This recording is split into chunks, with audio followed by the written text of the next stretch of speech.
Hello friends, आज था श्रावण महीने के चौथा सोमवार। हर सोमवार की तरह ये सोमवार बिल्कुल नहीं था। ये सोमवार थोड़ा सा खास था क्योंकि इस सोमवार में हम लेके जा रहे थे इन दो पुचकुओं को। ये एक है यहाँ पे और इनका जो है तो इनका जो मम्मी है इनके बहुत दिनों से बेबी नहीं हो रहा था, तो इनकी मम्मी ने मन्नत करी थी। तो मन्नत करने के बाद ये कांवर रथ रख के ये एक साइड में कांवर और दूसरी साइड में बेबीज़ को ले जाने की प्रॉमिस किया था पापा से। तो ये देखो, ये जो कांवर है इन्होंने बहुत ही खूबसूरत से सजाया हुआ था, जो कि मुझे बहुत पसंद आए। और जैसे कि मन्नत मांगी थी मौसी ने, तो पहली तो बार मौसी ने ही इसे कांधे पे उठाया था, और उसके बाद जो लेके गए थे वो थे मेरे भाई और उसके दोस्त। इन लोगों के बिना ये यात्रा कभी कंप्लीट ही नहीं होता है। और देखो, हम तो बहुत डर रहे थे कि बच्चे क्या करेंगे, पता नहीं रोएंगे या चिल्लाएंगे या क्या करेंगे, बैठेंगे भी या नहीं इस टोकरी में, पता नहीं कैसे ले जाएंगे। लेकिन भगवान जी का आशीर्वाद था। वो बोलते हैं ना कि शुभ कार्य अगर दिल से किया जाए तो वो हो ही जाता है। वैसे ही ये बच्चे भी देखो, जैसे ही टोकरी में इन दोनों को रखा गया तो थोड़ी देर बाद ही ये लोग सो गए थे। और सोते हुए बच्चे को लेके जा रहे तो आसपास के जो लोग हैं वो भी घूम रहे थे, घूम घूम के देख रहे थे।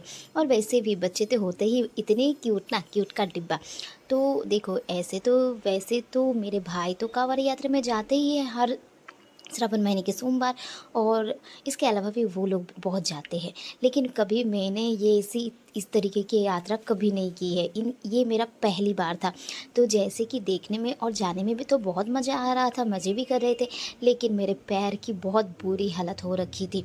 ऐसे जैसे कि ये रास्ते इतनी गड्ढे हैं, इतनी ऊंची नीचे, पता नहीं भाई कैसे लोग चले जाते हैं। लेकिन मेरी छोड़ो, इन लोगों के बारे में सोचो जो इतने बड़े बड़े और इतनी भारी भारी कावड़ लेके जाते हैं। और ये देखो, वैसे ही हम बातों में आ गए मंदिर में एंटर करते ही आप लोगों ने देखा कि मंदिर कितना सुंदर है। और यहाँ पे हमारा कांवर यहाँ पे उतरा जा रहा था। और ये देखो, ये जो बहना है ये मंदिर में शिव जी पे जल चढ़ाने आई थी। जैसे कि इन्होंने बेबी को देखा तो इनको भी थोड़ा प्यार करने, लाड करने का मन किया। और ये देखो, मंदिर का जो ध्वजा था ऊपर इतना लहरा रहा था और आसमान इतना खूबसूरत लग रहा था ना, क्या ही बताऊँ।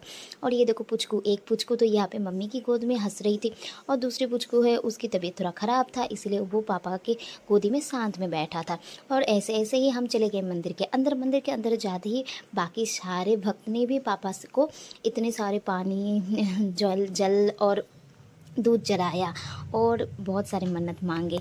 अब पता नहीं पापा किस किस की बात सुनेंगे। और देखो, ये पंडित जी को हम पहले ही बता रखे थे कि पंडित जी रेडी थे पहले से ही। तो जैसे ही हम मंदिर में जाके इनको लेने, तो पंडित जी पूजा शुरू किया। और ये देखो, बड़ी जो बेटी थी वो तो रोने लग गई थी, और ये छोटी बेटी है। छोटी यानी शैतान का हड्डी होता है। जैसे कि इसे देखो, ना ही इसे रोना है, ना ही इसे धोना है, ना ही ये किसी से डरता है इतनी छोटी उम्र में भी। और ये देखो, चुपचाप इस आसपास देख रहे थे। और ये त्रिशूल जो था, त्रिशूल के ऊपर जो माला चढ़ा हुआ था उसे वो पकड़ के बैठी थी। तो यह होता है हमारा पूजा कंप्लीट। इसके बाद हम जो कांवड़ ले आए थे उसका पानी चढ़ा रहे थे महादेव जी को। और देखो कैसे सारे दोस्त पकड़ रहे थे बाबा को, और यहाँ पे इनकी मन्नतें मांगी जा रही थी। हाँ, भगवान जी इनकी मन्नत पूरी करें। और ये देखो, ऐसे ही हमारा हो गया आज का पूजा कंप्लीट। ये यहाँ पे और एक यात्राकार आए थे, और यहाँ पे देखो गन्नू जी जो मंदिर के शुरुआत में ही थे। और वैसे ही हुआ हमारा आज का दिन कंप्लीट। टाटा बाय बाय, अब जा रहे हैं हम घर।